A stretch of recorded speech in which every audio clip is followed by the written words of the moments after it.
या तालिबन सुबुल अलउलूम वक़ासिदन लिमनाहिज अत्तक़वा वरक्ब हिसानी अख़लिस लिरब्बिका वस्दुक़न तिलाबहु फ़हुवल मुजीब या अख़ल ईमानी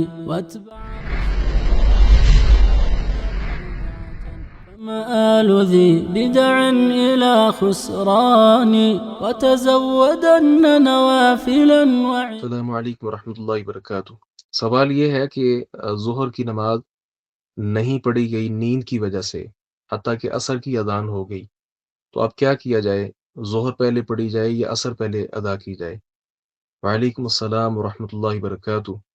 नबी करीम सल्लल्लाहु अलैहि वसल्लम की जो खंदक के मौका पर 4 नमाज़ें रह गई थीं, तो आप सल्लल्लाहु अलैहि वसल्लम ने उनको तरतीब के साथ अदा किया था। लिहाज़ा बेहतर ये है कि पहले ज़ोहर की नमाज़ अदा की जाए और फिर असर की नमाज़ अदा की जाए। हाँ, जहाँ सूरत मुमकिन ना हो, जैसे किसी की मगरिब की नमाज़ रह जाए और इशा के वक़्त वो पहुँचता है, तो इस सूरत में उसे चाहिए पहले इशा पढ़ ले और बाद में मगरिब पढ़ ले। लेकिन जहाँ जो नमाज़ रह गई थी, वो अदा करने की गुंजाइश हो, फिर पहले उसको अदा करना चाहिए और जो जिस नमाज़ का वक़्त है, वो बाद में अदा कर ली जाए। अस्सलामु अलैकुम वरहमतुल्लाहि वबरकातुहू।